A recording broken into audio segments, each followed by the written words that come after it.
இந்த நாட்டின் நிர்வாகம் நன்றாய் நடப்பதற்காக உனக்கு அதிகாரம் என்ன, எனக்கு அதிகாரம் என்ன என்று பகிர்ந்து கொள்வதை பற்றி தான் பேசுகிறேனே ஒழிய பிரித்துக் கொள்வதை பற்றி நான் பேசுவதில்லை. இந்த கிளாரிட்டி பல பேருக்கு தெரியல. இப்படி பேசினால இவங்க எல்லாம் தேச விரோதிப்பா, அது எப்படிப்பா இவங்க பாட்டுக்கு இப்படி எல்லாம் பேசலாம்? பகிர்ந்தாதான் நாடு உருப்படும் சார். இங்க இருந்து பக்கத்து நாடு பாகிஸ்தான். பாகிஸ்தான்ல லேட்டஸ்டா ஒரு கான்ஸ்டிடியூஷனல் அமெண்ட்மெண்ட் வந்தது தெரியுமா உங்களுக்கு? பாகிஸ்தான்ல அந்த பாகிஸ்தான்ல ஜனாதிபதினு ஒருத்தர் இருக்கார் தெரியுமா? இருக்க இன்னும் உயிரோடு இருக்கிறார். ஒரு பிரதம மந்திரி இருக்கிறார். எங்க பாகிஸ்தான்ல ஒரு பிரதம மந்திரி இருக்கிறாரா? இருக்கிறார். அங்க உச்ச நீதிமன்ற நீதிபதி இருக்கிறாரா? இருக்கிறார். உச்ச நீதிமன்றம் இருக்குது, நீதிபதி இருக்கிறார். இவங்க 3 பேரை விட யாரா பவர்ஃபுல்னு கேட்டா அவங்க ராணுவ தளபதி முனீர். கான்ஸ்டிடியூஷனல் அமெண்ட்மெண்ட் கொண்டாந்து இருக்காங்க. என்ன கொண்டாந்து இருக்காங்க? அந்த நாட்டு ஜனாதிபதியை விட, அந்த நாட்டு பிரதம மந்திரியை விட, அந்த நாட்டு நீதிமன்றங்களை விட அதிக அதிகாரம் உடையவர் முனீர். அதுவும் எவ்வளவு காலம்? அவர் உயிரோடு இருக்கிற வரை, ஆட்சி காலம் வரை அப்படின்னு கொடுத்துட்டாங்க அவருக்கு. இது ஒரு சரியான பகிர்வா இருக்க முடியுமா? ஒரு தனி மனிதனுக்கு சகல அதிகாரங்களை ஒப்படைக்கக்கூடிய ஒரு ஆட்சி முறை என்பது சரியான ஒரு அதிகாரமாக இருக்க முடியுமா? நம்முடைய முன்னோர்கள் எவ்வளவு பெரிய அறிவாளிகள் தெரியுமா? இந்த நாட்டினுடைய அரசமைப்பு சட்டத்தை சரியாக கவனித்தால் இந்த நாட்டில் ஒரு காலத்திலும் ராணுவ ஆட்சி வரவே முடியாது. நீங்க இந்த மாதிரி ஒரு அரசமைப்பு சட்டம் நுட்பமா கவனிச்சீங்கன்னா இந்த நாட்டில் காரணம் யாரிடத்திலும் அதிகாரம் குவிவதை நம்முடைய அரசமைப்பு சட்டத்தை உருவாக்கியவர்கள் விரும்பவில்லை. அந்த அதிகார பகிர்வு எப்படி வச்சிருக்கிறாங்க நீங்க பார்க்கணும். பக்கத்து நாடு பாகிஸ்தான் அதிகார பகிர்வை எப்படி வச்சிருக்கு, பக்கத்து நாடு பங்களாதேஷ் அதிகார பகிர்வை எப்படி வச்சிருக்கு, குட்டியோண்டு நாடு இலங்கை அது எப்படி வச்சிருக்கு. எதனால நாசமா போச்சு இந்த நாடுகள் எல்லாம்? எதனால நாசமா போச்சு? ஆனா இத்தனைக்கு மத்தியில இந்தியா ஏன் இன்னும் வாசமா இருக்கு? நாசமா இல்ல, வாசமா இருக்குன்னு கேட்டா அரசமைப்பு சட்டத்தில் இருக்கிற அதிகார பகிர்வு முறை. இந்த நாட்டில் யாரு பெரியவன்? நம்ம ஒரு கேள்வி கேட்பாங்க. ஜனாதிபதி பெரியவரப்பா? பெரியவங்க தான், மரியாதைக்குரியவங்க தான், யாரும் இல்லைன்னு சொல்லல. உச்ச நீதிமன்றம் பெருசாப்பா? ஆமாப்பா பெரியவங்க தான்ப்பா, யாரும் இல்லைன்னு சொல்லல. அப்ப பிரதம மந்திரி கவர்மெண்ட் பெருசா? ஆமா பெருசுதான்பா. யாரை விட யார் பெரியவங்க? வாய்மூடு. யாரை விட யார் பெரியவங்க? வாய்மூடு. ஏன்? யாரும் யாரையும் விட பெரியவங்க இல்ல. எல்லாத்தை விட சத்தியம் தான் மேலானது, தர்மம் தான் மேலானது, அரசமைப்பு சட்டம் தான் மேலானது. 3 பேருமே இதுக்கு வேலைக்காரங்க. 3 பேருமே இதுக்கு வேலைக்காரங்க. ஒரு 4 வருஷம் 5 வருஷம் 8 வருஷம் 10 வருஷம் வேலை பார்த்துட்டு மரியாதையா வெளியே போனோம். எப்படி? 4 வருஷம் 5 வருஷம் மரியாதையா வேலை பார்த்துட்டு மரியாதையா வெளியே போனோம்.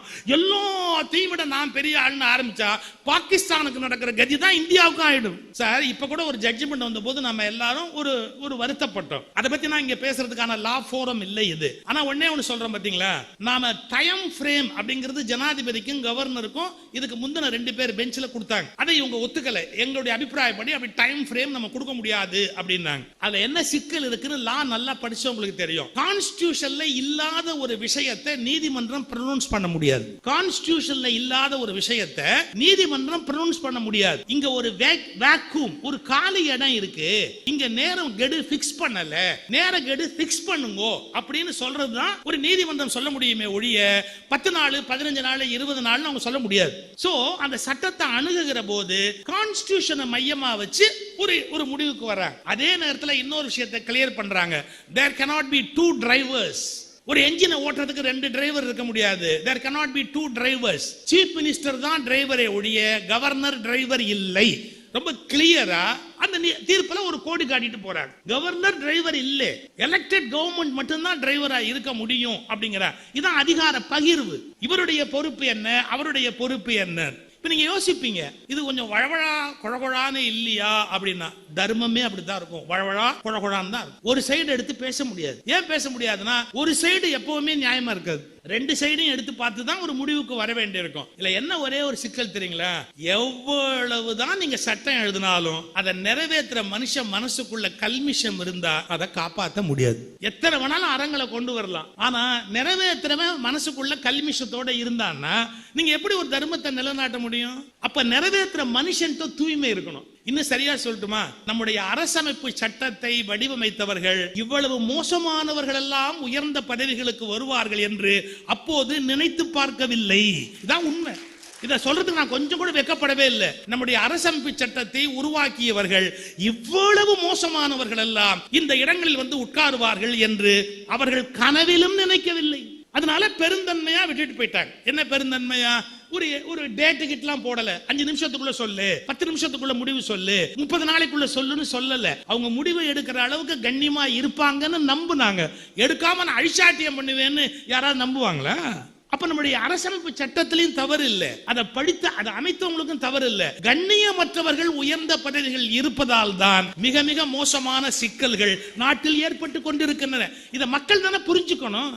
எந்தெந்த இடத்துல என்னென்ன மாதிரியான அந்த வாக்கு சுத்தம், மனதுல ஒரு நேர்மை, நடுநிலை தவறாமல் நடக்க வேண்டிய கடப்பாடு உயர்ந்த பதவியில இருக்கிறவங்களுக்கு அது இருக்கணும். சார் பல பேர் நம்ப மாட்டாங்க. இந்திரா காந்தி காங்கிரஸ் பிரசிடென்டா மாறுறாங்க, ஜவஹர்லால் நேரு அப்ப பிரைம் மினிஸ்டர் இருக்கார். நம்புவீங்களா? ஒரு பீரியட் அந்த அம்மா ஒரு ஸ்டேட் கவர்மெண்ட் டிஸ்மிஸ் பண்ண சொல்றாங்க. நேரு முடியாதுன்னு, பண்ண முடியாது அப்படிங்கிறார். காங்கிரஸ் கமிட்டி பிரசிடென்ட், காங்கிரஸோட முடிவு டிஸ்மிஸ் பண்ணணும், பண்ணக்கூடாது நேரு சொல்றாரு. ஏன்னா ஒரு மாநில அரசுக்குன்னு சில மரியாதை இருக்கு, அவங்க கொள்கைகளை வகுப்பாங்க, நமக்கு பிடிக்கலங்கிறதுக்காக நாம அதை டிஸ்மிஸ் பண்ணக்கூடாது அப்படின்னு. கொஞ்சம் யோசிச்சு பாருங்க, நேருவோட அணுகுமுறையில எவ்வளவு ஒரு கிளாரிட்டி இருந்தது.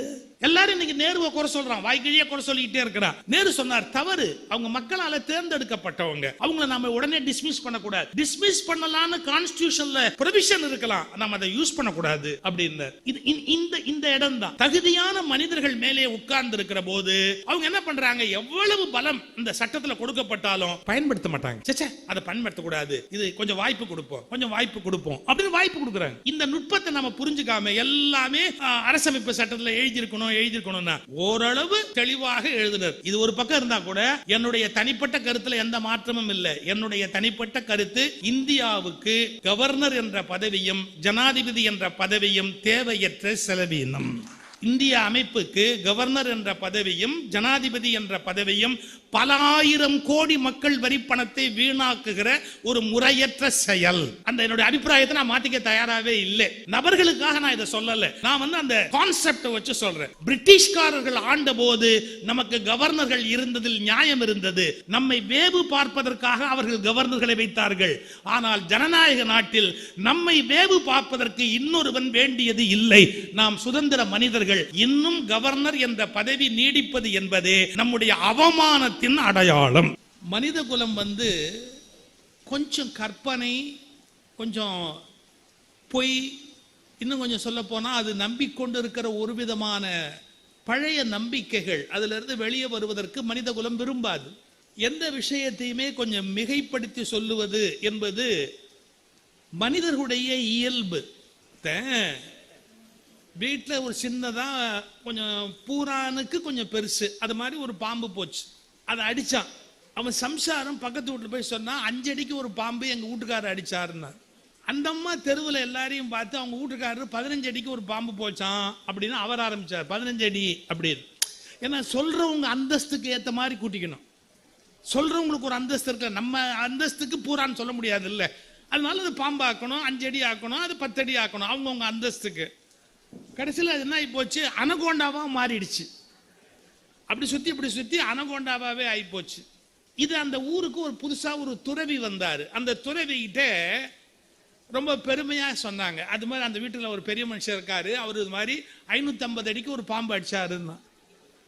அவர் பயந்தே போயிட்டார்.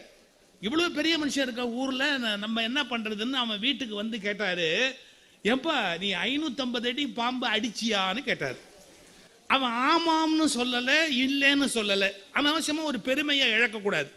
சும்மா அமைதியா இருந்து ஒரு விருது வருது, அதை ஏன் கெடுத்துக்குவானே அப்படின்ட்டு பேசாம நின்னா. அவருக்கு அவநம்பிக்கையினால மனைவியை கேட்கிறாரு, ஏமா இவர் 550 அடி பாம்பு அடிச்சாரான்னு. அந்த அம்மாக்கு இப்ப ரொம்ப சந்தோஷம், இவர் அவ்வளவு பெரிய ஆள் ஆயிட்டார் போல் இருக்குது, இதை நாமளும் கெடுக்க வேண்டாம் அப்படின்னு அந்த அம்மா சும்மா இருந்தது. அந்த வீட்டில் இருந்த சின்ன குழந்தை அதை பார்த்து கேட்டார், ஏன்னா உங்க அப்பா 550 அடி பாம்பு அடிச்சாரா அப்படின்னு.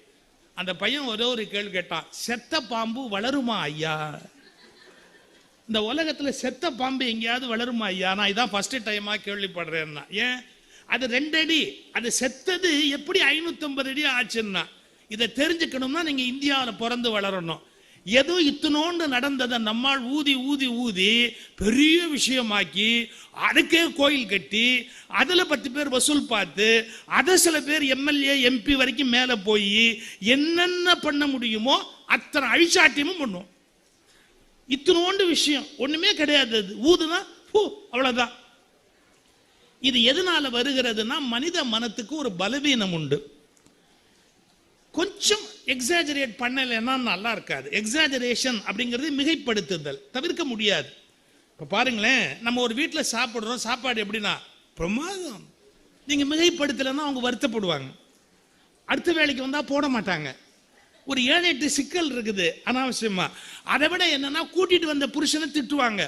ஒரு ஆளை கொண்டாந்து நிறுத்தினி, அவன் ஒரு வரி கூட நல்லா இருக்குன்னு சொல்லாம தின்னுபிட்டு எருமாடு மாதிரி போறான் பாரு அப்படிம்பாங்க. ஸோ நம்ம என்ன பண்ணுவோம், இப்போ நல்லா இருந்ததுங்க, இது வரைக்கும் நான் சாப்பிட்ட சாப்பாட்டில் இது மாதிரி ஒரு சாப்பாடு சாப்பிட்டது இல்லை, கொஞ்சம் புழுகுவோம். கொஞ்சம் புழுகலைன்னா நம்ம வாழ்க்கையை நடத்த முடியாது. ஆனால் நம்ம எவ்வளவு தூரத்துக்கு மேலே போகிறோம் அப்படின்னா, கொஞ்சம் மிகை பொய் அப்படியே மேலே மேலே மேலே போகிறோம். நான் இதை குறை சொல்லலை, இலக்கியமே அப்போதான் உருவாகும். கவிதைக்கு பொய் அழகுன்னு பாடலையா? கொஞ்சம் பொய் சேர்க்கறது தான் கவிதைக்கு அழகாக இருக்கும், வேற வழியே கிடையாது. நீங்களாம் நல்ல பூத்துக்கிட்டு வரணும்னா ஆப்ப சோடா கொஞ்சம் சேர்த்துக்கிற மாதிரி. நான் நீங்களான்னு பொதுவாக தான் சொன்னேனே ஒழிய, ஆம்பளையா பொம்பளையா அது யார் யாரெல்லாம் ஆப்ப சோடா போடுறீங்க அவங்க எல்லாருமே சேர்த்துக்குங்க. அதில் போய் நான் தலையிடுறதுக்கு தயாராக இல்லை. அது கொஞ்சம் போட்டால் பூத்துக்கிட்டு வரும் பார்த்தீங்களா, அது மாதிரி கொஞ்சம் ஆப்ப சோடா போடணும் கவிதையில். இப்போ வீட்டில் குழந்தை அழுது அம்மா தாலாட்டு பாடுற போது என்ன பாடுவாங்க, குழந்தை அழுத கண்ணீர் ஆராய் பெருகி வர. இதை விட அண்ட புழுகு ஆகாச புழுகு இருக்குதா? எங்கேயாவது ஆறு வருமா? வந்தால் காவிரி தகராறே நமக்கு வராது. 2 குழந்தைய கிள்ளி விட்டா போகிறோம், அது பாட்டுக்கு ஆறா பெருகி வரும். நமக்கும் கர்நாடகாவுக்கும் தகராறே கிடையாது. ஒரு 8 பிள்ளைங்களை ஒன்றா வச்சுக்கலன்னா கதை முடிஞ்சு போச்சு இல்லையா? அது உண்மை இல்லை. அந்த தாயினுடைய மனம் அந்த குழந்தை அழுதது பெருசாக தெரியுது, எக்ஸாஜரேஷன். குழந்தை அழுத கண்ணீர் ஆராய் பெருகி வராதல், யானை குளித்தேற குதிரை குளித்தேற வழிப்போக்கர் வாய் கழுவ. இதெல்லாம் தான் மிகைப்படுத்துதல். மிகைப்படுத்துவதை கூட சகிச்சுக்கலாம். ஆனா அதுக்கு அடுத்த ஸ்டேஜ் அவர் சொல்றது என்ன தெரியுங்களா? பொய்களை நியாயப்படுத்துதல். இந்த வித்தியாசத்தை நீங்க புரிஞ்சுக்கணும். பொய்களை நியாயப்படுத்துதல், இது எந்த வகையில நியாயத்தோட சேர்த்து ஒரு பொய்யை நியாயப்படுத்தி கொண்டே போலாமா? ஒரு சின்ன உண்மைங்க, நம்ம தெரிந்திருக்கிற எல்லாருக்கும் தெரிஞ்சிருக்கிற ஒரு உண்மைங்க. என்ன? நாம் அனைவரும் இன்றைக்கு இந்தியாவில் பின்பற்றி கொண்டிருக்கிற இந்து மதம் என்பது பல மதங்களுடைய கூட்டமைப்பு. இவ்வளவுதான் ஒரு சிம்பிள் உண்மை. எப்படி 7-8 கடவுள் இருக்க முடியும்? சிவன் ஒரு முழுமுதற் கடவுள் சைவத்தில் இருக்குது, திருமால் அப்படின்னு ஒரு முழுமுதற் கடவுள் வைணவத்தில் இருக்குது, அன்னை காளி கொற்றவை அப்படின்னு ஒரு பெண்ணை வணங்குகின்ற வழிபாடு சக்தி வழிபாட்டில் இருக்குது. ஒரு எளிய விஷயம், அது ஒரு முழுமுதற் பொருள்னு. அது கூட சாமி வடிவத்தை மாத்திரலாம். பிலாசபி அத்வைதம், துவைதம், விசிஷ்டாத்வைதம், சைவ சித்தாந்தம், எப்படி இவ்வளவு பிலாசாபிக்கல் பிரான்சஸ் உண்டாக முடியும்? பிலாசபியில் எப்படி கிளாசிபிகேஷன் இவ்வளவு வந்தது?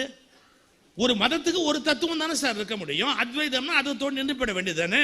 அதுல எப்படி விசிஷ்டாத்வைதம் வர முடியும்? அதுல சைவ சித்தாந்தம் எப்படி வர முடியும்? ஸோ பிலாசபி நிறைய இருக்கு. ஐடியா ஐடல் அதாவது சிலை, அது வெவ்வேறு இருக்கு, வடிவம் நிறைய இருக்கு. அப்ப சிம்பிள் என்ன, நம்ம 7-8 பேர் ஒன்னா இருந்தோம், சண்டை கிண்ட போடாம நம்ம இருக்கணும்னா ஒரே வழி, லெட் அஸ் மெர்ஜ் டுகெதர். நம்ம இணைஞ்சுக்குவோம், அட்ஜஸ்ட் பண்ணிக்குவோம், கொஞ்சம் முன்ன பின்ன இருந்தாலும் பரவாயில்லை, நம்ம ஒன்னா இருந்துக்குவோம் அப்படின்னு பல்வேறு மதங்களை இணைத்து கொண்டது இந்து மதம். இந்த உண்மையை சொல்றதுல என்ன வருத்தம் இருக்குது? இந்த உண்மையை நம்ம எப்படி கொண்டு போறோம்னு கேட்டீங்கன்னா, அதை ஒரே மதமா ஆக்குவேன் அப்படின்னு பிடிவாதம் பிடிச்சு அவனை நசுக்கி இவனை நசுக்கி இவனை புழிஞ்சு அவனை புழிஞ்சு பயன் இல்லை. இன்னைக்கு சொல்றேன் பாருங்க, எவ்வளவு வன்முறைகளை பிரயோகித்தாலும் உண்மையை உங்களால் சாகடிக்க முடியாது. எவ்வளவு வன்முறைகளை பிரயோகித்தாலும் உண்மைகளை உங்களால் சாகடிக்க முடியாது. அது 5000 ஆண்டுகளுக்கு பிறகு கூட எழுந்து நின்று கர்ஜிக்க தொடங்கும். எப்படி நீங்க உண்மையை அழிச்சிட முடியும் இந்த உலகத்திலிருந்து? It is an affiliation. எல்லாத்தையும் இணைக்கப்பட்டது. எப்ப நீ சிவனை வச்சிருக்கியா வச்சுக்க, எதுக்கு பெருமாள் வச்சிருக்கிற திட்டுற? ஒண்ணு பண்ணலாம். என்ன, மதுரையில் ஒரு கல்யாணம் பண்ணிட்டா சரியா போச்சு, மீனாட்சி கல்யாணம்னு ஒரு கல்யாணம் பண்ணி கூட்டிட்டு வாப்பா. பெருமாளும் அங்கேருந்து வந்தாரு, சிவபெருமான் கல்யாணம் பண்ணாரு, மீனாட்சி சிவபெருமானுக்கு திருமாலுக்கு தங்கச்சி அப்படின்னு ஒரு ஒருமைப்பாட்டை உண்டு பண்றோம். சோ என்ன புரிஞ்சுக்கணும், பலவிதமான மதங்களுடைய ஒருங்கிணைப்பாக ஒரு மதம் உருவாயிற்று அப்படிங்கறத ஒரு சிம்பிள் ட்ரூத். அது அதை நம்ம அப்படியே சொல்ல முடியாது. நாங்க சொல்ற மாதிரி திருப்பி சொல்லுன்னு ஆரம்பிச்சா ஒரு உண்மையை கூட பேசக்கூடாது அந்த நாட்டில். இதோட அடுத்த நீட்சி எங்க வருது அப்படின்னு கேட்டீங்கன்னா, பல்வேறு நாடுகளுடைய ஒருங்கிணைப்பு தான் இந்தியா என்ற நாடு. பல நாடுகள் ஒன்றாச்சு. நீங்க ஆதி காலத்திலேருந்து கேளுங்க, 56 தேசத்து அரசர்களும் 56 தேசத்து அரசர்களும் அப்படின்னு சொல்லிக்கிட்டு இருந்தோம். காந்தகார் உட்பட, காந்தார தேசம் உட்பட நம்ம எல்லாத்தையும் சேர்த்து இணைச்சு சொல்லிக்கிட்டு இருந்தோம். 56 தேசத்து ராஜாக்கள், 56 தேசத்து ராஜாக்கள் அப்படின்னு. அப்புறம் என்னாச்சு, ஒரு நெசசிட்டி நமக்கு ஏற்பட்டது. ஆங்கிலேயர்கள், முகலாயர்கள் அவங்களுடைய வரவுக்கு பிறகெல்லாம் இந்த நாட்டை கட்டமைக்கிற போது நம்ம என்ன பண்ண வேண்டியிருந்தது, நம்ம எல்லாருமா சேர்ந்து ஒரு நாட்டை உருவாக்கிக்கலாம், நம்ம ஒத்துமையா இருக்கலாம், நம்ம ஏன் சண்டை போடணும், நமக்குள்ள பலவீனமா இருந்தா இன்னொருத்தன் வந்துருவான் அப்படின்னு. நான் தமிழ் பேசுறேன்பா, நான் கன்னடம் பேசுறேன்பா, நான் மலையாளம் பேசுறேன்பா, நான் ராஜஸ்தானி பேசுறேன், மராட்டி பேசுறேன், எது வேணாலும் பேசலாம்பா, நம்ம என்ன வேணாலும் சாப்பிடலாம்பா. ஒருத்தன் கோதுமை சாப்பிடுவான், ஒருத்தன் அரிசி சாப்பிடுவான், ஒருத்தன் கேழ்வரகு சாப்பிடுவான், ஒருத்தன் தலப்பா மேலே கட்டிக்குவான், ஒருத்தன் வந்து இடுப்புல கட்டிக்குவான், என்னமோ ட்ரெஸ் பண்ணுவோம், விதவிதமா உடுத்துவோம், விதவிதமா பேசுவோம், விதவிதமா இருப்போம். ஆனா நம்ம எல்லாரும் ஒன்னா சேர்ந்து ஒரு நாடா இருக்கலாம் அப்படிங்கிறது ஒரு நல்ல பண்பாட்டினுடைய முடிவு. இப்ப எல்லாரும் இணைஞ்சு ஒரு நாடா ஆயிருக்கிறோம் அப்படிங்கிற அந்த கருத்தை மனசுல வாங்கிட்டா சண்டை போட மாட்டோம். ஏன்னா நம்ம ஏற்கனவே தனித்தனியா இருந்தோம், சேர்ந்திருக்கிறோம். தனியா இருப்பது பலம் அல்ல, பலவீனம் என்று தெரிந்து கொண்டு சேர்ந்திருக்கிறோம் அப்படிங்கிறது ஒரு உண்மை. இந்த உண்மையை சொல்லாத, இந்த உண்மையை நீ சொல்லக்கூடாது, மொழியெல்லாம் அப்படி பேசக்கூடாது, இனமெல்லாம் பேசக்கூடாது, தனித்தனியான மதங்கள்னு பேசக்கூடாதுன்னா எப்படி பேசாம இருக்க முடியும்? சார், எங்க பெரியப்பம்பையனாவே இருக்கலாம், என் சொத்துல ஒரு 5 ஏக்கர் ஆட்டையை போட்ட சும்மா இருப்பேனா? எங்க பெரியப்பம்பையனாவே இருந்தா கூட 5 ஏக்கர் ஆட்டையை போட்டவன், ஆனாலும் நான் அண்ணன் மரியாதை கொடுக்குறேன் இல்லையா? அது மாதிரி என்ன நடந்ததுங்கிற வரலாற்றை நான் எழுதி வச்சுக்க மாட்டேன்னா? எழுதி வச்சுக்காத, வரலாற்றை மாற்றி எழுது அப்படின்னா. உண்மைகளை வரலாற்றின் பக்கங்களிலிருந்து அழிக்கிற கொடூரமான முயற்சி அண்மை காலமாக அரங்கேறி கொண்டிருக்கிறது. இந்த உண்மைகளை வரலாற்றின் பக்கங்களில் இருந்து அழிப்பது நாம் உண்மைக்கு செய்கிற துரோகம். உண்மைக்கு செய்கிற துரோகத்தை காலம் மன்னிக்கவே மன்னிக்காது. ஏன்னா இயல்பா உண்மையை ஒத்துக்கிட்டோம் அப்படின்னா பிரச்சனையே வராது. இதுதானே சின்ன விஷயம். சரி, இப்போ நான் எனக்கு தலைப்பு கொஞ்சமோ பிரிவினைகள். இது பாரதியாருடைய வரி. ஒரு அப்பனையும் மகனையும் கேலி பண்றான். அப்ப 5 தலை பாம்புமா, அவன் 6 தலை பாம்புமா. நான் சொன்ன பாம்பு கதையை பாரதியை ஆரம்பிச்சுட்டான்.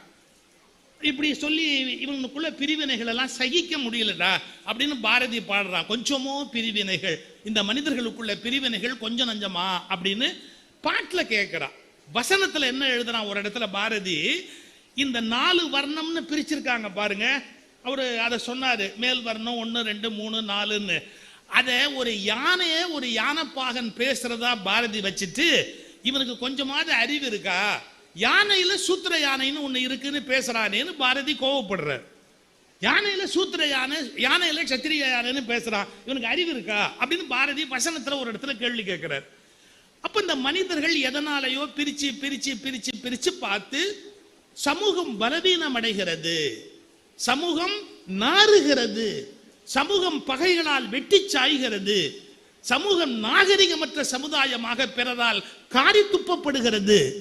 சார், இன்னும் ஒரு நாட்டில், இவ்வளவு வளர்ந்த நாட்டில் ஒரு கோயிலுக்குள்ள ஒருத்தர் சாமி கும்பிட்றதுக்கு போக முடியாதுன்னு ஒருத்தன் அடாவடித்தனமா சாதிச்சான்னா, வெளியில இருக்கிற மற்றவன் இந்தியாவை பார்த்து காரி துப்ப மாட்டானா? என்னடா நாடு வச்சிருக்கிறீங்க நீங்க? ஒருத்தன் கோயில போய் சாமி கும்பிடுறனா கூட உள்ள விட மாட்டேங்கிறீங்களே, என்னடா நியாயம் இது? கேட்க மாட்டானா? அதனால நம்ம என்ன பண்றோம், நம்முடைய குறைபாடுகளை களையணும், நம்முடைய பிரிவினைகளை களையணும் அப்படின்னு சொல்லும். இப்போ நீங்க ஒன்ன புரிஞ்சுக்கணும், பிரிவு என்பது வேறு, நல்ல கவனிக்கணும். பிரிவு என்பது வேறு, பிளவு என்பது வேறு, பகிர்வு என்பது வேறு. நீங்க நல்ல ஆழமா சிந்திச்சு பார்த்தா தான் தெரியும். பிளவு என்பது வேறு, பிரிவு என்பது வேறு, பகிர்வு என்பது வேறு. இது மூணையும் கன்ஃபியூஸ் பண்ணிக்க கூடாது, ரொம்ப முக்கியமான விஷயம். இது பாருங்களேன், இப்போ ஒரு செடி நல்லா வளருதுங்கிறதுக்கு என்ன அடையாளம் தெரியுங்களா? அந்த செடி வந்து ஒரு 2 கிளை 3 கிளை 4 கிளையா அது அப்படி தன்னை அப்படியே பிளந்து கொண்டே போனாதான் அது ஒரு வகையான வளர்ச்சிக்கு அடையாளம். விவசாயம் தெரிஞ்சவங்களுக்கு தெரியும் என்ன, அந்த காம்பை கிள்ளி, அந்த முன்பகுதியை கிள்ளி விடுவாங்க, இலைப்பகுதியை கிள்ளி விடுவாங்க. கிள்ளி விட்டா என்ன ஆகும்னா உடனே 3 கிளையா வரும், கிளைச்சிக்கிட்டு வரும். அப்போ அதிகம் பூ பூக்கும், அதிகம் காய் காய்க்கும், அதிக விளைச்சல் கிடைக்கும் விவசாயி இல்லைங்களா? அப்போ ஒன்றை கட் பண்ற போது அது 3ஆ விரிஞ்சுக்குது, 5ஆ விரிஞ்சுக்குது அப்படின்னா அது நன்மை தருதா கெடுதல் தருதா? அது பிரிகிற போது ஏகப்பட்ட காய் கொடுக்குது, ஏகப்பட்ட நன்மையை கொடுக்குது. அது வளர்ச்சி.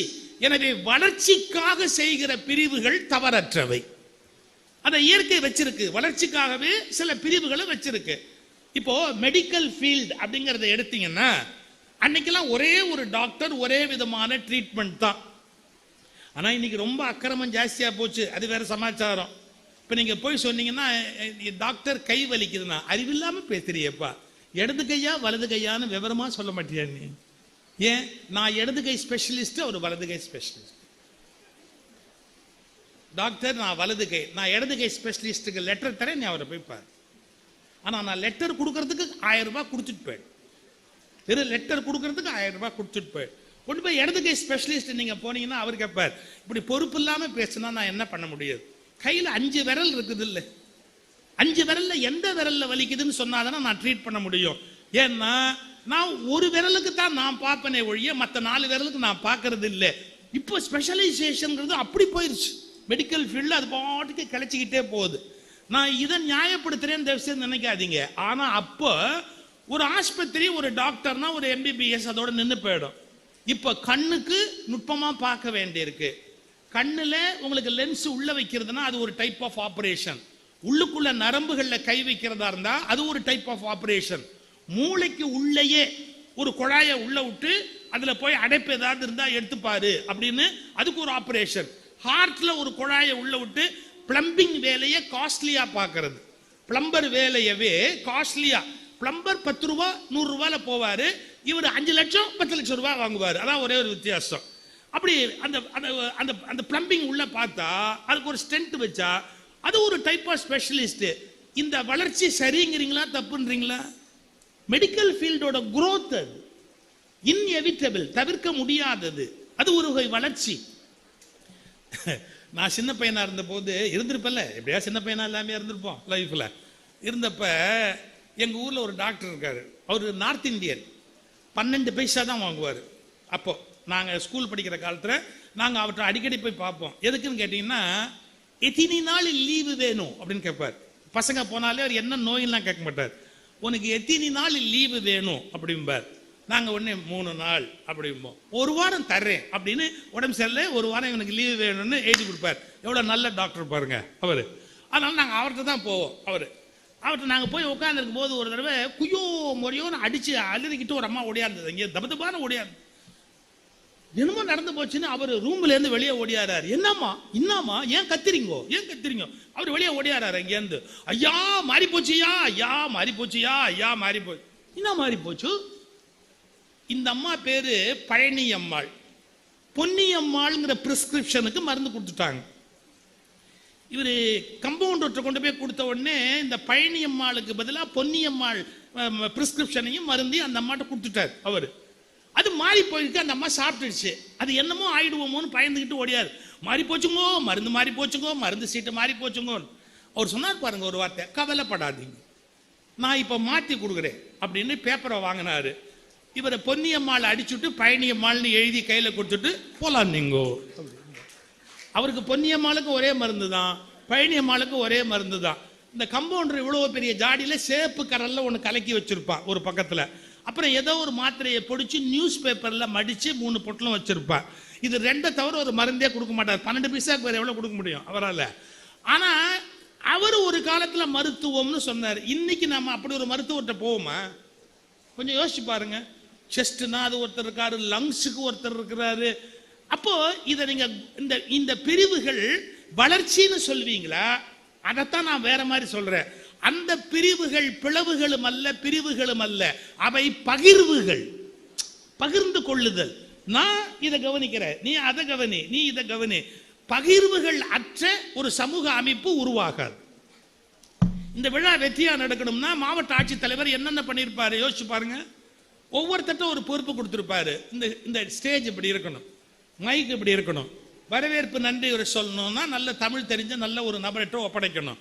இதை நீங்க பாருங்க. வெளியில இருந்து வர்றவங்களுக்கு யார் வரவேற்கிறது, யார் வழி அனுப்புறது, பத்திரிகைக்காரங்களை யார் கவனிக்கணும், உட்கார்றவங்க எப்படி உட்காரணும், புத்தக கம்பெனிக்காரங்க யார் யார் வருவாங்க, கரண்ட் பிரேக் ஆனா என்ன பண்றது, தூய்மையா வச்சுக்கிறதுக்கு என்ன பண்றது, ஒவ்வொருத்தருக்கும் ஒரு அலோகேட் பண்ணிருப்பார், பிரிச்சு பிரிச்சு பிரிச்சு பிரிச்சு வேலைகளை கொடுத்திருப்பார். இதை நீங்க தவறுன்னு சொல்லுவீங்களா? 100க்கு 100 வெற்றிகரமா ஒரு காரியத்தை நடத்தணும்னா பிரித்து கொடுக்கிறது, ஒரு வேலையை பகிர்ந்து கொடுக்கிறது அப்படிங்கறத தவிர்க்க முடியுமா? அதை நீங்க பிரிவினைகள்னு சொல்ல முடியுமா? என் கூட பேசுற சாந்தாமணின்னு ஒரு அம்மா பேசும்போது தான் சொல்லுவாங்க, மருமக கல்யாணம் ஆகி வந்த உடனே இந்த அம்மா ரொம்ப மெஜஸ்டிக்கா சொன்னாங்களாம், பாருமா ஒரு வீடுங்கிறது ஒரு நாடு மாதிரி, இது ஜன்னல் கம்பிகளுக்குள் நடக்கிற ஒரு அரசாங்கம், இதுல என்னென்ன இலாக்கா யார் யாருக்குன்னு பிரிச்சுக்கணும். உங்க மாமனார் இருக்கிறார்ல, ஆமா அவர் தான் நிதி அமைச்சர், அவரு நிதி அமைச்சர், நான் தான் காவல்துறை, யார் மாமியார், நான் தான் காவல்துறை. அப்புறம் என் பொண்ணு இருக்கிறாள்ல, ஆமா அவன் எப்படின்னு கேட்டீங்கன்னா மற்ற நிர்வாகங்கள் பிடபிள்யூடி மாதிரி பொதுப்பணித்துறை, மற்ற விஷயம்லாம் அவ கவனிச்சுக்குவா. இந்த மருமக மெதுவா கேட்டா, அத்தை என்னவா வச்சிருக்கிறீங்க அப்படின்னு கேட்டா, ஒன்றும் இல்லைம்மா வீடு பெருக்கி தொடச்சி துணியெல்லாம் சுகாதாரத்துறை இதெல்லாம் உனக்கு ஒப்படைச்சிருக்கிறோம், இதெல்லாம் நீ மறக்காம செய்யி அப்படின்னு இதான் உனக்கு பகிர்ந்து கொடுத்துருக்க. அவ சொன்னா, எதுக்குத்தே இவ்வளோ பெரிய பிரச்சனையெல்லாம் வேண்டாம், மாமா பெரிய ஆளு நீங்க பெரிய ஆளு, பேசாம நான் ஒன்று எதிர்கட்சி தலைவரா இருந்துக்கிறேன், அதுதான் என் சௌரியமா இருக்கும்னு நான் நினைக்கிறேன், எனக்கு இதெல்லாம் கொடுக்காதீங்க அப்படின்னு. சார், யாரோ ஒரு வீட்டில் ஒரு ஃபங்க்ஷன் நடந்தா கூட வேலைகளை பகிர்ந்து கொடுக்கணுமா இல்லையா? அதிகாரத்தை பகிர்ந்து கொடுக்கணுமா இல்லையா? டெசிஷன் மேக்கிங் சார் இப்பவும் உண்டு. 20 லட்சம் ரூபாய் வரையில் டிசி கையெழுத்து போடலாம், 50 லட்சம் ரூபாய் வரையில் ஒரு விஷயத்தை முடிவெடுக்க வேண்டியிருந்தா யார் கையெழுத்து போடலாம்? ஜாயிண்ட் கமிஷனர் கையெழுத்து போடலாம். 1 கோடி ரூபாய்க்கு மேல ஒரு திட்டத்தில் கையெழுத்து போட வேண்டியிருந்தா அடிஷனல் கமிஷனர் கையெழுத்து போடலாம்.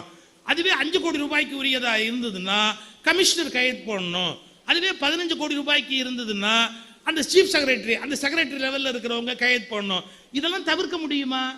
இன் administration classification is essential. Without classification you cannot run an administration. So அதை நீங்க தவிர்க்க முடியாது. பிரிவுகள், அந்த பிரிவுகள் பகிர்வுகள், நீ இதை வச்சுக்கோ, நீ இதை வச்சுக்கோ, நீ இதை வச்சுக்கோ, நீ இது வரைக்கும் இதை ஒழுங்கா நடத்து அப்படின்னு. சுகாதாரத்துறைக்கு ஒரு அமைச்சர் இருக்காரு, கல்வித்துறைக்கு ஒரு அமைச்சர் இருக்கிறாரு, இதெல்லாம் இப்படிலாம் பிரிச்சு வச்சிருக்கிறீங்களேன்னா பிரிச்சாதான் நிர்வாகத்தை நல்லா பண்ண முடியும். சோ பிரிவினை என்ற வார்த்தையை தப்பா எடுத்துக்கூடாது. நான் மாறி பேசுறேன், உன்னை விட்டு மாறி பேசுறேன்னா நான் எதிரின்னு பொருள் இல்லை. இந்த நாட்டின் நிர்வாகம் நன்றாய் நடப்பதற்காக உனக்கு அதிகாரம் என்ன, எனக்கு அதிகாரம் என்ன என்று பகிர்ந்து கொள்வதை பற்றி தான் பேசுகிறேனே ஒழிய பிரித்துக் கொள்வதை பற்றி நான் பேசுவதில்லை. பகிர்ந்து கொள்வதை மட்டும்தான் நான் பேசுகிறேன். இந்த கிளாரிட்டி பல பேருக்கு தெரியல. இப்படி பேசினாலே இவங்க எல்லாம் தேச விரோதிப்பா, அது எப்படிப்பா இவங்க பாட்டுக்கு இப்படி எல்லாம் பேசலாம்? பகிர்ந்தாதான் நாடு உருப்படும். சார், இங்கேருந்து பக்கத்து நாடு பாகிஸ்தான். பாகிஸ்தான்ல லேட்டஸ்டா ஒரு கான்ஸ்டிடியூஷனல் அமெண்ட்மெண்ட் வந்தது தெரியுமா உங்களுக்கு?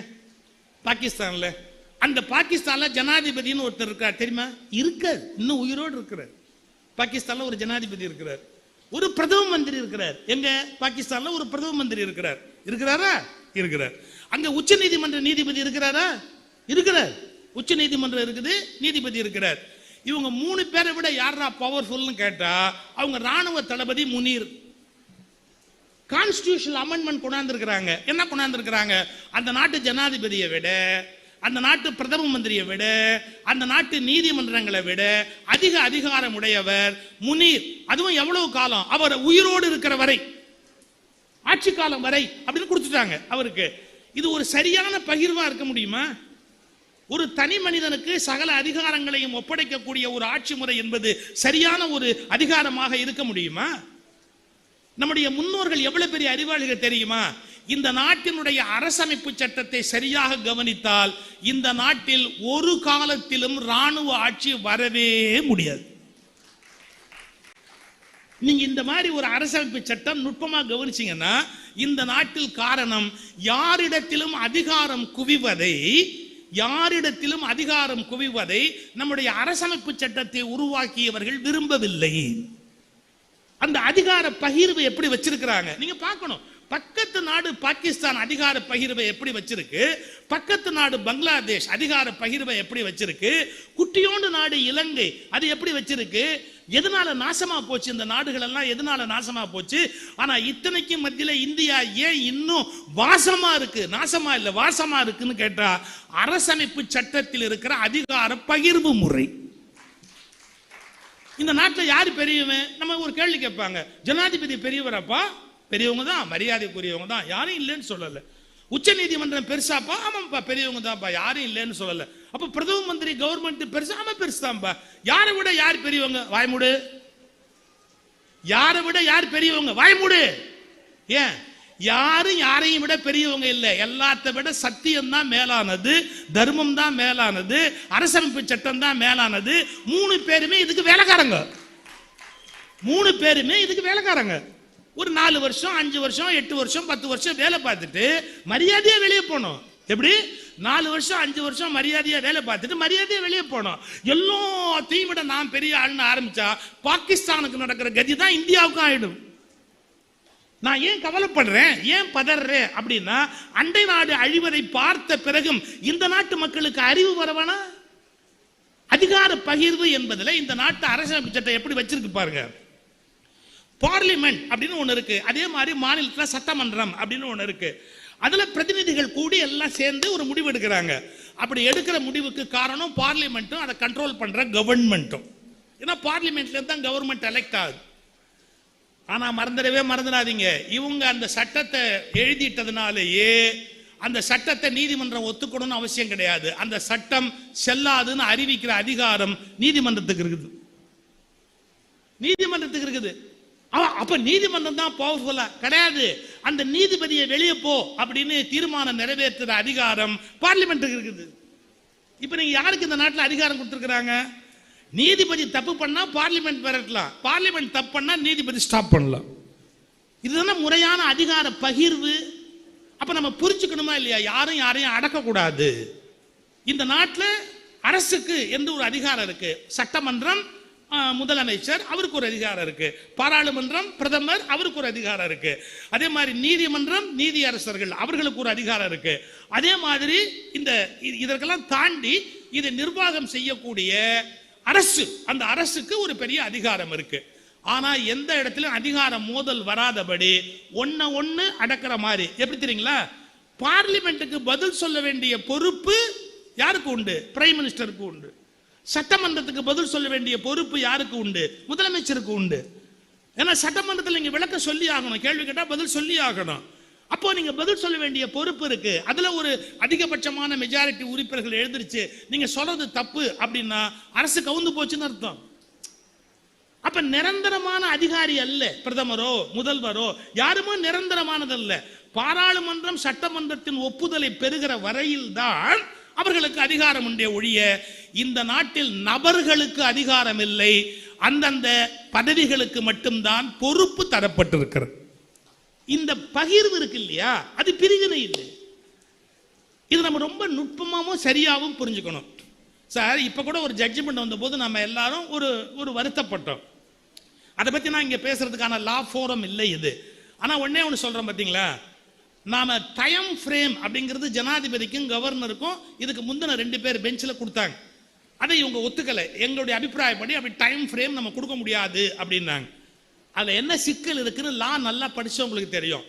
கான்ஸ்டிடியூஷன்ல இல்லாத ஒரு விஷயத்தை நீதிமன்றம் ப்ரொனவுன்ஸ் பண்ண முடியாது. கான்ஸ்டிடியூஷன்ல இல்லாத ஒரு விஷயத்தை நீதிமன்றம் ப்ரொனவுன்ஸ் பண்ண முடியாது. இங்க ஒரு வேக்கூம், ஒரு காலி இடம் இருக்கு, இங்க நேரம் கெடு ஃபிக்ஸ் பண்ணல, நேர கெடு ஃபிக்ஸ் பண்ணுங்கோ அப்படின்னு சொல்றதுதான் ஒரு நீதிமன்றம் சொல்ல முடியுமே ஒழிய 10 நாள் 15 நாள் 20 நாள் அவங்க சொல்ல முடியாது. சோ அந்த சட்டத்தை அணுகுகிற போது கான்ஸ்டிடியூஷனை மையமா வச்சு ஒரு முடிவுக்கு வர்றாங்க. அதே நேரத்தில் இன்னொரு விஷயத்தை கிளியர் பண்றாங்க. there cannot be 2 drivers. ஒரு என்ஜினை ஓட்டுறதுக்கு 2 டிரைவர் இருக்க முடியாது. there cannot be 2 drivers.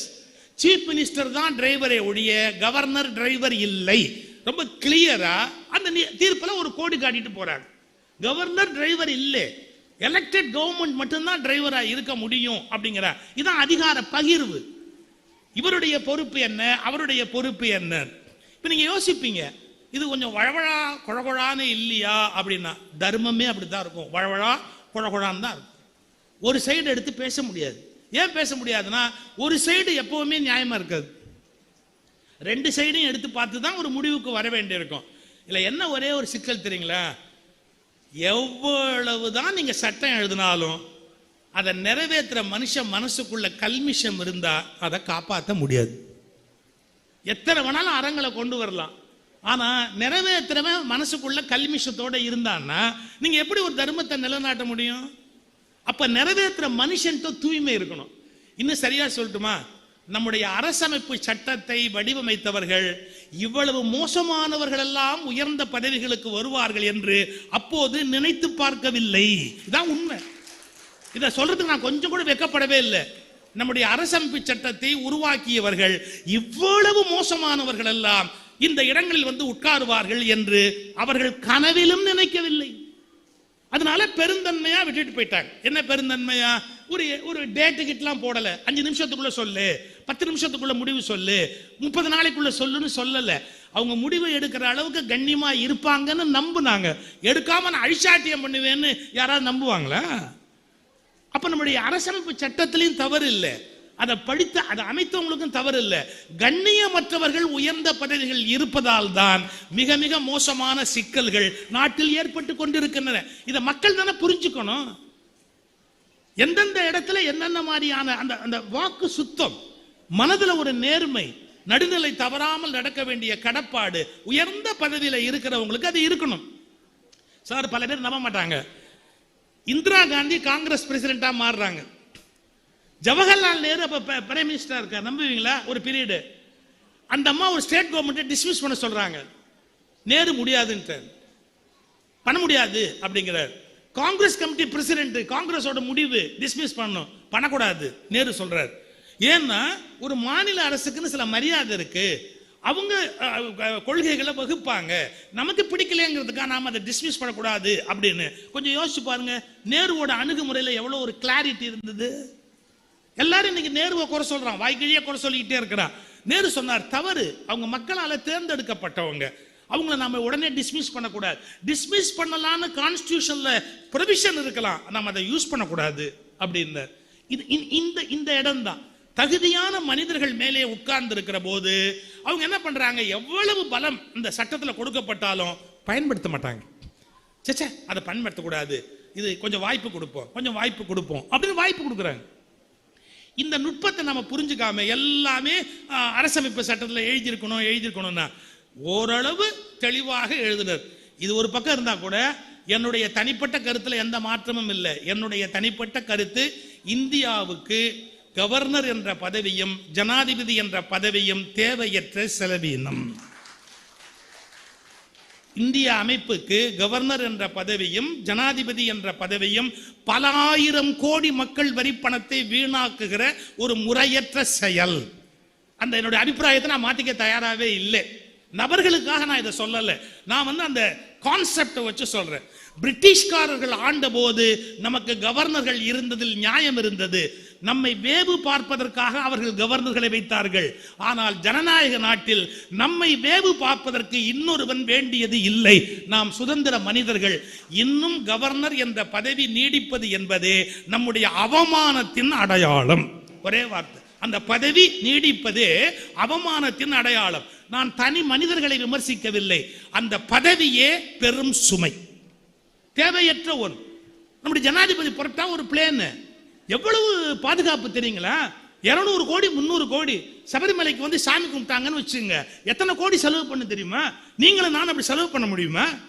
100 கோடி ரூபாய் செலவு இல்லாம ஜனாதிபதி சாமி கும்பிட முடியாது தெரியுமா உங்களுக்கு? அப்படி சாமி கும்பிட வேண்டியிருக்கா? நான் கேட்கிறேன், 100 கோடி ரூபாய் செலவு பண்ணி ஒரு ஒத்த ஆள் போய் சாமி கும்பிட வேண்டியிருக்கா? யாரு வரி பணம், யாருடைய பணம், யாரும் கேட்கறது இல்லை. அதே நேரத்தில் நான் சொல்றேன், தேர்ந்தெடுக்கப்பட்ட பிரதமருக்கு நான் அதை சொல்லல. பிரதமர் பாதுகாக்கப்பட வேண்டியவர், மக்களால் தேர்ந்தெடுக்கப்படுகிறவர். அவருக்கு ராணுவம் பாதுகாப்பு கொடுப்பதில் இருக்கிற நியாயம் ஜனாதிபதிக்கு செலவு செய்வதில் இல்லை என்பதை தயவு செய்து புரிந்து கொள்ள வேண்டும். நம்ம எல்லாத்துக்கும் ஒரே அர்த்தம் பண்ணிக்க கூடாது. இது ஒரு கோணம். நான் சொல்றது பிரிவு என்பது வேறு, பகிர்வு என்பது வேறு. இந்த பகிர்வை பிரிவாக நினைத்து குழப்பிக் கொள்வது என்பது நல்லது அல்ல. அப்புறம் மனித இயல்பு என்பது என்னன்னா, எதை எடுத்தாலும் அதுல இருக்கிற பிளவு பிரிவை பெருசுபட்டியே பேசுறது. எனக்கு அவனுக்கு ஒத்து போவாது. ஏன் ஒத்து போவாது? அதெல்லாம் தெரியாது. எனக்கு அவனுக்கும் ஒத்து போவாது. நீங்க யூடியூப்ல பாத்தீங்களா? ஐயா சொன்னார், நல்லா சொன்னார். நீங்க ரீல்ஸ்ல எதை வேணாலும் நகர்த்தலாம், மேடையில் எங்களை நகர்த்த முடியாது அப்படின்னு. நான் ரொம்ப ரசிச்சேன் அந்த இடத்த. உண்மைதான். அதாவது ஒரு கோணத்தில் நீங்க சிந்திச்சு பார்க்க வேண்டிய ஒரு பகுதி. ஏதோ ஆரம்பிச்சோம், வேற எங்கேயோ போயிட்டேன். ஒரு சின்ன சின்ன விஷயங்களை பெருசா பேசுறது பாருங்களேன். திருநெல்வேலியில ஒரு சமூகம் இருக்கு. நான் ஜாதி பேரெல்லாம் சொல்ல விரும்புறது இல்லை, ஆனா நீங்க புரிஞ்சுக்கணும். அதே சமூகம் தஞ்சாவூர்லயும் இருக்கு. இவங்க தஞ்சாவூர் அப்படின்னு சொல்லி அதை சொல்லுவாங்க, அதை திருநெல்வேலி அப்படின்னு சொல்லுவாங்க. இது ரெண்டும் கல்யாணம் பண்ணாங்கன்னா கல்யாண மண்டபம் தகராறாயிடும். என்ன தகராறு தெரியுங்களா? நிஜமா நல்ல நான் கண்ணால பார்த்தது. திருநெல்வேலி அது ஒரு சமூகம் இருக்கு, வேளாளர், அதுக்கு வேற ஒரு பேர் இருக்கு. தஞ்சாவூர் பக்கத்தில் இருக்கிற வேளாளர்.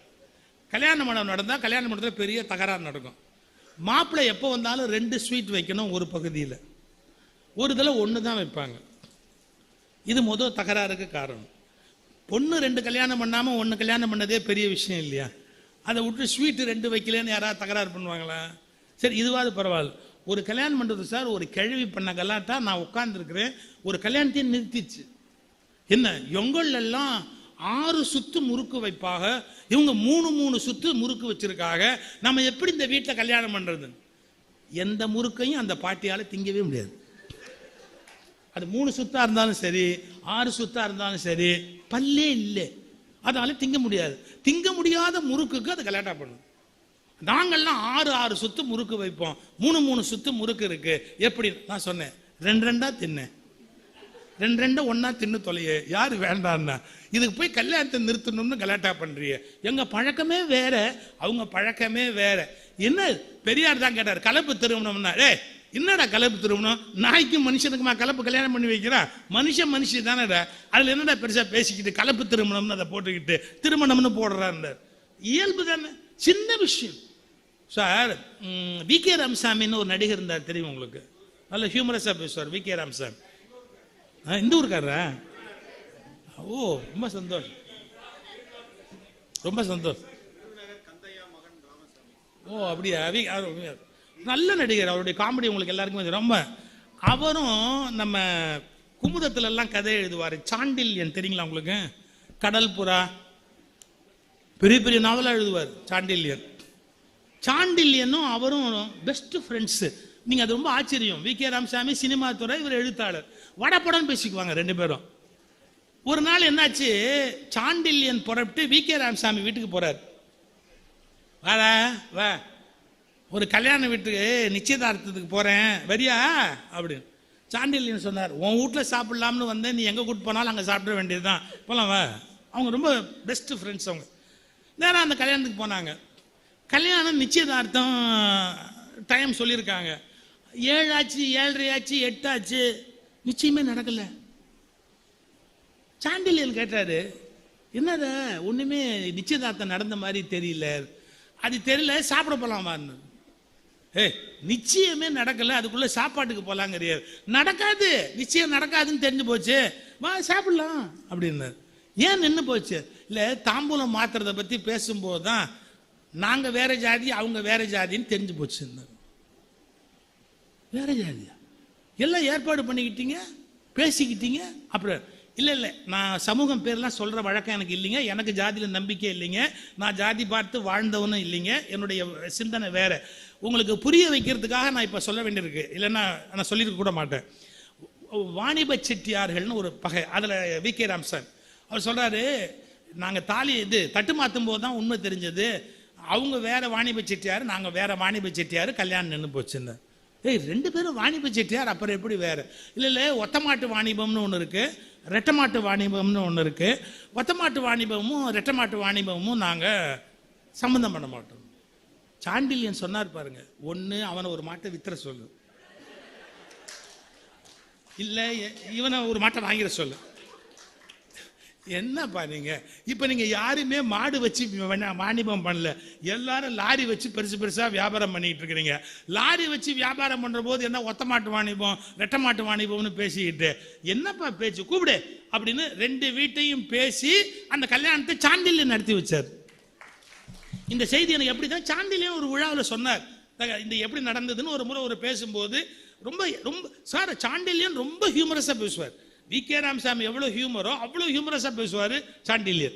எதுக்கு சொல்ல வர, இது ஒரு சின்ன விஷயம். சமூகத்தில் கொஞ்சம் முன்ன பெண்ணா இருக்கும்.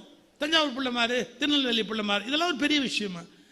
சார் தருமபுரம் மடத்துக்கும் திருவாவூர் மடத்துக்கும் என்ன வித்தியாசம்னு ஒரு முறை ஒரு இது, ஒருத்தர் முடி வளர்ப்பாங்க ஜடாமுடி, இன்னொருத்தர் சிகை வழிச்சுக்குவாங்க.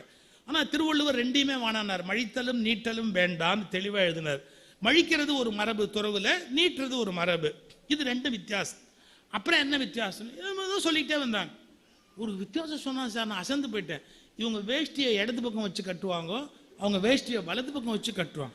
யாரா இருந்தாலும் வேஷ்டி கட்டினா சார் தான் என்ன எனக்கு ஆச்சரியமா இருக்கு. வேஷ்டி இடது பக்கம் வச்சு கட்டினா நடக்கிறதுக்கு எது வசதியோ அப்படி வச்சு கட்ட வேண்டியது தானே. ஒவ்வொருத்தருக்கு கால் அமைப்பு ஒவ்வொரு மாதிரி வரும், அவ்வளவுதான். அதுல இருந்து வேஷ்டியை மாற்றி கட்டுறது சின்ன விஷயம். அது இந்த குருமார்களை பின்பற்றுறவங்க தன்னுடைய குருமா இதை பெருமைப்படுத்துறதுக்கு கூட 4 விஷயத்தை பெருசா எக்ஸாஜரேட் பண்ணி பேசுவாங்க.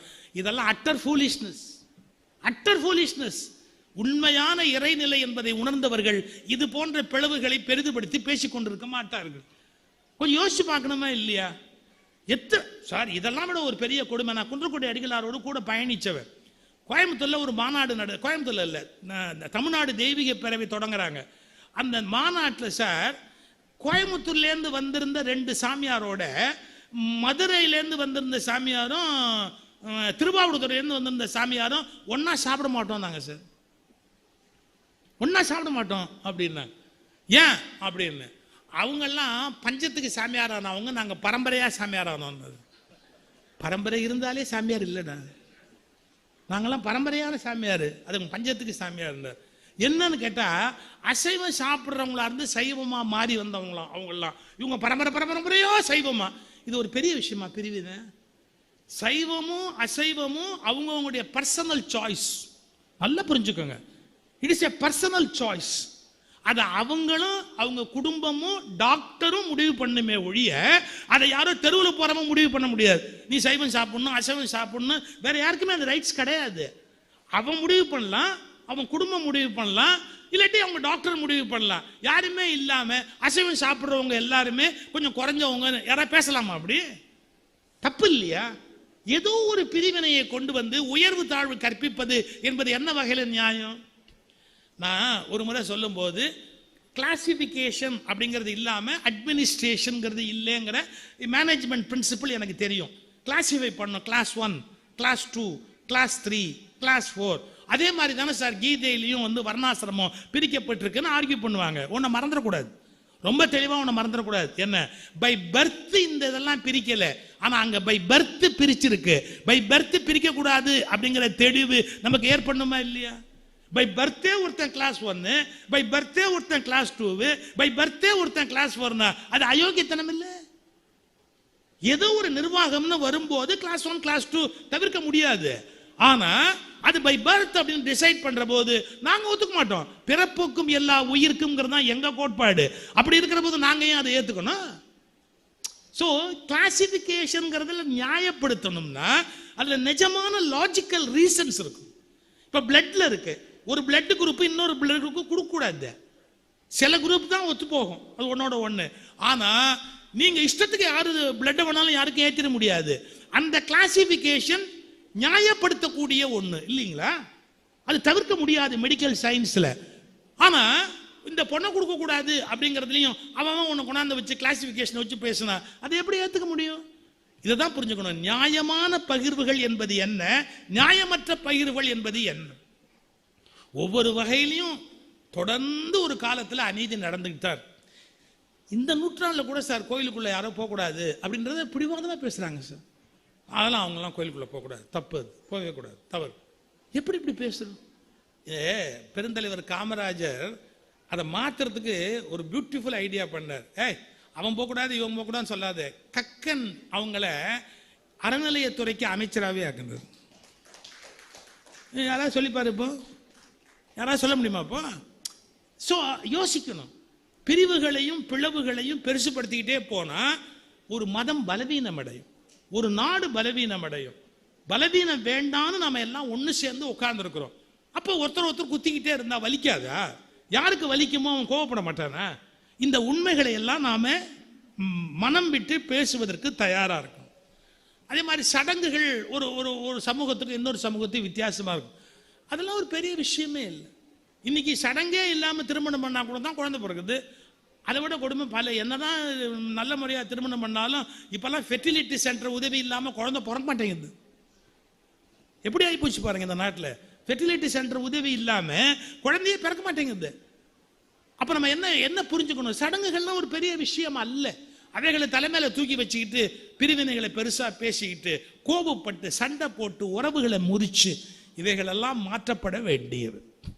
நான் முதல்ல தொட்ட அந்த விஷயம் தான். இந்திய அரசமைப்பு சட்டத்தில் அதிகார பகிர்வு என்பதை எப்படி வச்சிருக்கிறாங்கன்னா, யாரும் ஒருத்தரை இன்னொருத்தர் மேவிட முடியாது. இவங்க தான் ஃபுல் பவர். கிடையவே கிடையாது. ஏன்னு கேட்டீங்கன்னா, ஒரு மினிஸ்ட்ரியை டிஸ்மிஸ் பண்ற ரைட்டு பிரசிடென்ட் இருக்கு. ஒரு மினிஸ்ட்ரி செல்லாதுன்னு அறிவிக்கக்கூடிய அதிகாரம் உச்ச நீதிமன்றத்துக்கு இருக்கு. பீகார்ல ஒரு டெசிஷன் எடுத்தாங்க. பீகார் சட்டமன்றம் உருவான போது மெஜாரிட்டி இப்ப இல்ல, மெஜாரிட்டி சரியா வரலன்னு சொல்லி ஐயா அப்துல் கலாம் பீரியட்ல அந்த ஸ்டேட் அசம்பிளியை டிசால்வ் பண்ணாங்க. கோர்ட் ஒத்துக்கலையே, கோர்ட் ஒத்துக்கல. அந்த அவங்க சட்டசபையை ஃபேஸே பண்ணாம இதை கவர்னர் பிரசிடென்ட்டுக்கு எழுதி டிசால்வ் பண்ணது தவறு. ஜனாதிபதி தவறுதலாக வழிநடத்தப்பட்டார். ஜட்ஜ்மெண்ட்ல வார்த்தை அப்துல் கலாமுக்கு கோர்ட் கொடுத்த வார்த்தை, ஜனாதிபதி தவறுதலாக வழிநடத்தப்பட்டார். அப்படி அந்த வார்த்தைக்கு அவர் துடிச்சு போயிட்டார். நான் திருப்பி சொன்னேன் அதை டிஸ்மிஸ் பண்ண வேண்டான்னு. என்னை கட்டாயப்படுத்தி டிஸ்மிஸ் பண்றதுக்கு இல்லை, கையெழுத்து போட வச்சாங்க. ஆனா அதுக்காக நான் விலகிறதுக்கு கூட தயாரா இருக்கிறேன் அப்படின்னார் டாக்டர் அப்துல் கலாம். இதை எதுக்கு சொல்ல வரேன்? ஒரு சட்டமன்றத்தில் அதை நீக்குகிற உரிமை ஜனாதிபதிக்கு சட்ட புஸ்தகத்தில் இருக்கு. நீக்கியது செல்லாது என்று அறிவிக்கிற உரிமை உச்ச நீதிமன்றத்துக்கு இருக்குது. எவ்வளவு பியூட்டிஃபுல்லா பின்னிருக்காங்க பாத்தீங்களா அந்த அதிகாரத்தை. ஜனாதிபதி ஒரு உத்தரவு போடுறாரு, அந்த உத்தரவு செல்லாதுன்னு போடுறதுக்கு ரைட்டு. நான் ராமாயணத்தில் ஒரு வார்த்தை சொல்றது, அனுமன் வந்து நிக்கிறான், அவனை கொல்லுன்னு ராவணன் உத்தரவு போட்டதா பாட்டில் வரும். கொல்மின், இவனை கொல்லுங்கடா அப்படின்னு. அப்போ ஒருத்தர் எந்திரிச்சு நில்மின் அப்படிமா, அதாவது stay. Ravanan government GO issue பண்ணுது, அதுக்கு ஸ்டே யார் இஷ்யூ பண்ண முடியும்? கோர்ட் தான் இஷ்யூ பண்ண முடியும். கம்பன் எவ்வளவு பியூட்டிஃபுல்லான கவிஞன் தெரியுங்களா? கொல்மின் என்றான், நில்மின் என்றான், அதுக்கு கவுண்டர் யாரு? கொல்மின் என்றான் ராவணன், நில்மின் என்றான் நீதியான்னு போட்டான். என்ன நீதியான்? அட்மினிஸ்ட்ரேட்டிவ் பவரை விட ஜுடிஷியல் பவர் கூட அப்படிங்கிறத அன்னைக்கு இலக்கியம் எழுதுகிற போதே கம்பன் கோடிட்டு காட்டிட்டு போறான். அட்மினிஸ்ட்ரேட்டிவ் ஆர்டர் கொல்மின், நில்மின் அப்படின்ற ஸ்டே நீதியான்னு போட்டான். நீதி உள்ளவன் அதை நிறுத்துவதற்கு வலிமை உடையவன் அப்படின்னு போட்டான். ஸோ ஜுடிஷியலினுடைய தன்மையை நாம புரிஞ்சுக்கணும். அதே மாதிரி நீங்க சின்ன குழந்தைங்க யாரையாவது கூப்பிட்டு நீ எந்த ஸ்கூல் படிக்கிற அப்படின்னு கேட்டீங்கன்னா ஸ்கூல் பேர் சொல்லும். எந்த கிளாஸ் படிக்கிற? 7th standard. ஆ பிரிவு அப்படிங்க. நம்ம ஆ பிரிவு இல்லாம கேட்டோம் இல்ல. ஸோ செக்ஷன் பிரிக்கிறானே, அதெல்லாம் பிரிவினையா? இல்ல. நிர்வாக வசதிக்காக செக்ஷன் பிரிக்கிறான். ஒரு 200 குழந்தைங்க படிக்குது அப்படின்னா எப்படி ஒருத்தரே பாடம் சொல்ல முடியும்? 40 குழந்தைங்க 5 செக்ஷன் வைக்கிறோம் அப்படின்னா அதுல உயர்வு தாழ்வு கிடையாது. அதனால இந்த 3 விஷயத்தை புரிஞ்சுக்கங்க. பிரிவு வேறு, பிளவு வேறு, பகிர்வு வேறு. சில பிரிவுகள் தவிர்க்க முடியாதவை, அது கிளாசிபிகேஷன். ஆனா அந்த பிரிவை குறை சொல்லக்கூடாது, அது நிர்வாக வசதிக்காக ஏற்படுத்தப்பட்டது. ஆனா அது பிறவியிலேயே வந்து விட்டது என்று பேசுவது நியாயமற்ற ஒரு பேச்சு. எனவே எங்கு பிரிவுகள் தேவை, எங்கு பிரிவுகள் தேவையில்லை என்பதை பற்றிய தெளிவு நம்முடைய மனதில் வர வேண்டும். இத்தகைய அறிவு, புத்தகங்கள் கொடுக்கிற அறிவு, நல்ல சிந்தனையாளர்கள் கொடுக்கிற அறிவு நமக்கு மிகப்பெரிய தெளிவு கொடுப்பதற்கு வாய்ப்பு இருக்கிறது. எனவே பாரதி இன்னும் மறுபடியும் கொஞ்சமோ பிரிவினைகள் என்று அழுது வருத்தப்படுகிற வாய்ப்பை ஏற்படுத்தக்கூடாது. பாரதி மகிழும்படியாக நாம் ஒன்றுபட்டால் ஒன்று தாழ்வு, நம்மில் ஒற்றுமை நீங்கில் அனைவருக்கும் தாழ்வு என்று வேற்றுமையில் ஒற்றுமை என்கிற இந்திய பண்பாட்டை காப்பாற்றுவோம். நன்றி.